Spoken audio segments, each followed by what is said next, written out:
Well, hello everyone, Texie88 here, and welcome to yet another retro gaming review. This time I bring you Super Hang-On for the Amstrad CPC464. Nice loading screen there.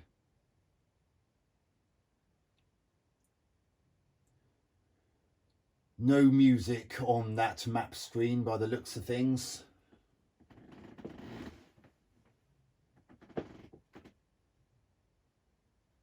So I'm presuming 1 to 4 determines which course I do.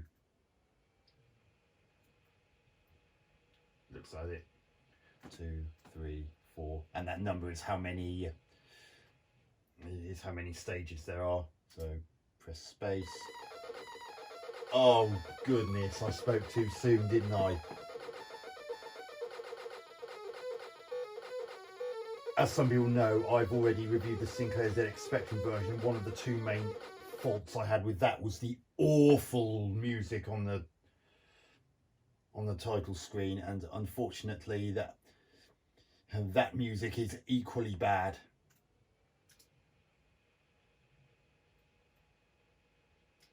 So let's give this a try.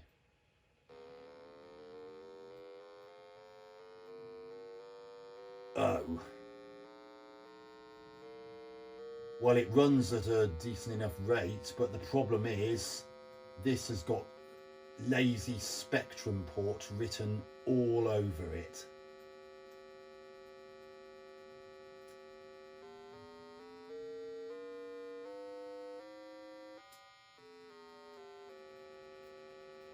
I mean, look, anyone who's seen my Sinclair ZX Spectrum review will realise that the graphics are exactly the same.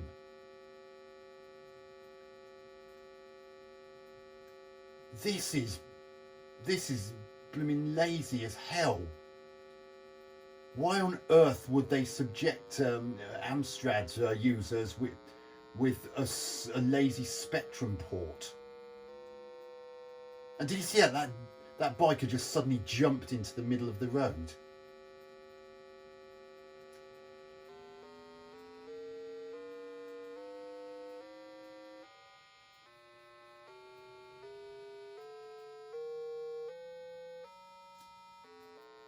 Again, bikers suddenly jumping into the middle of the road from the right-hand edge.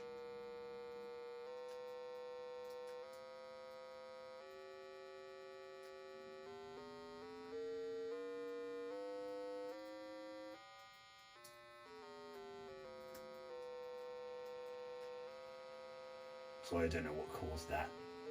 Maybe my emulator screwed up, I don't know.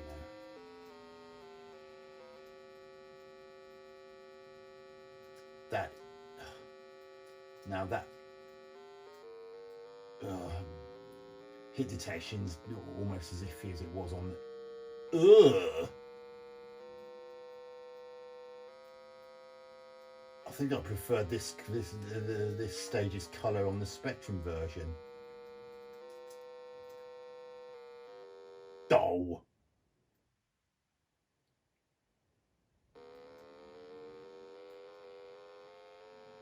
The controls aren't quite as responsive as they are on the Spectrum version either.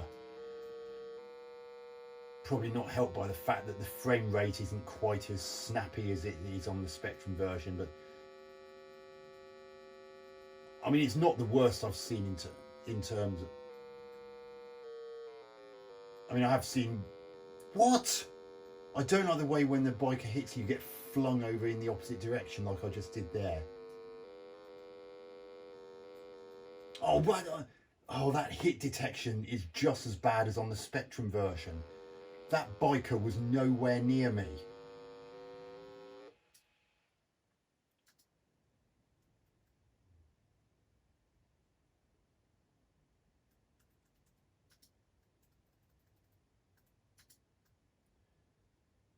I mean, it's such a lazy Spectrum port. This is even using the Sinclair character set. That text looks absolutely identical, bar the colour, to the Spectrum version. And look how the sky it doesn't gradually ease from the darker to the lighter colour the way it does on the Spectrum version. I mean, this is an Amstrad. Could it not have done better than this?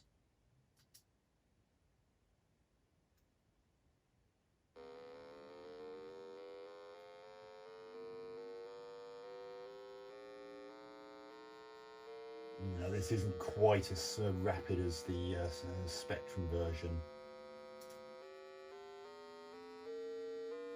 It's such a shame, because when Chase HQ came out,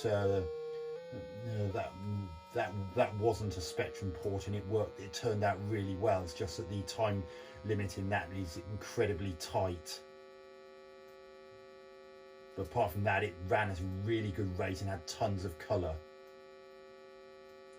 This is just a lazy port from the Sinclair Spectrum.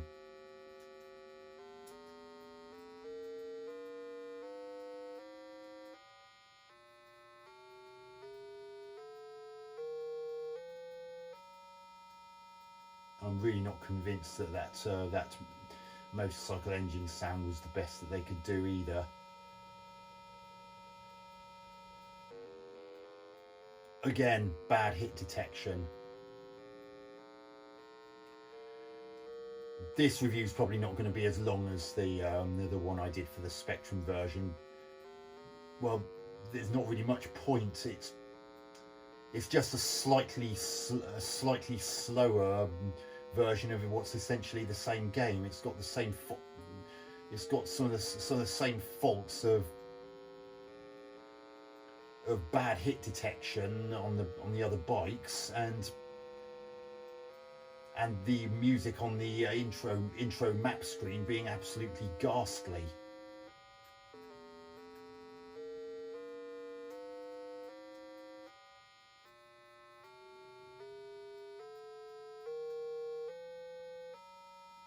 I mean, that doesn't. I know this is an 8-bit machine, but that engine sounded more like someone trying to play a chromatic scale on a keyboard. That's so bad, the way you can get knocked into things just because another biker just plows through you as if you're not there. Yet if you try to do the same thing to them, you're the one who suffers.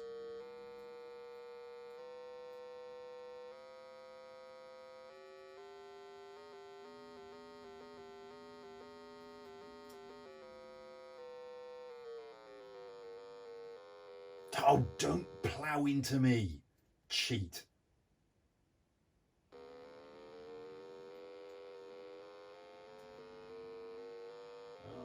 Oh, you cheating buggers.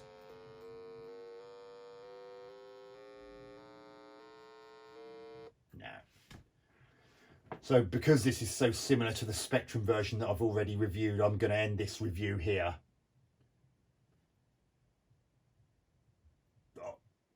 This is going to get much the same score as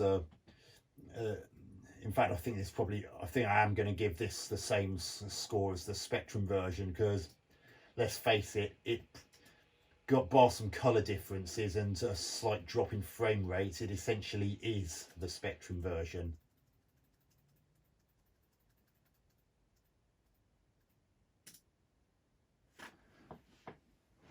So I can't really say anything different about the graphics because they're basically identical to the Spectrum version, bar the use of colour. I mean, even the main biker you control has no colour whatsoever. Even on the Spectrum, with its attribute problem, there was colour to that sprite, and it was done really well and got around the worst of colour clash issues. Here it's completely monochrome. And as I said, that there's no gradual easing from the darker blue to the lighter blue in that sky on that screen you're looking at just then.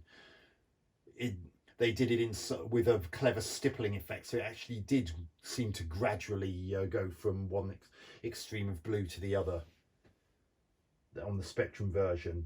And yet on the Amstrad version, it's just solid line, as if someone's just painted the top half of a canvas a darker shade of blue to the bit underneath it.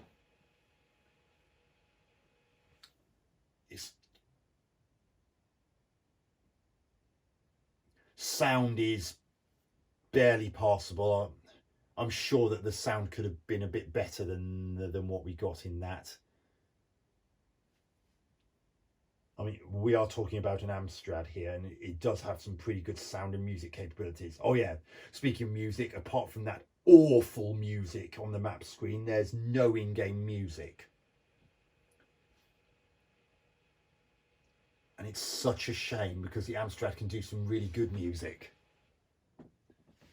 I've heard it. Gameplay's pretty much the same as the Spectrum version, same problems with hit detection and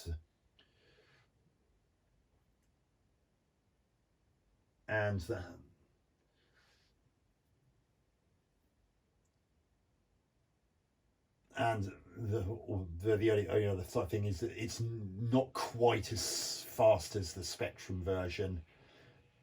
Probably not helped by the fact that some of these Spectrum ports are slower because they are Spectrum ports. Actually, I'm going to rethink that. I'm actually going to give this Amstrad CPC version 6 out of 10. It's not quite as fast as the Spectrum version. It's still got the same hit detection issues and bad quality music on that map screen.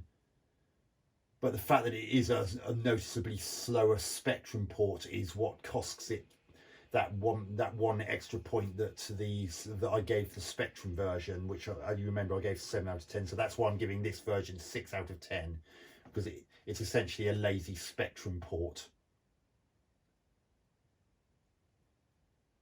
So there you have it. Super hang on the Amstrad CPC464. Hope you enjoyed this review. Texie88 out.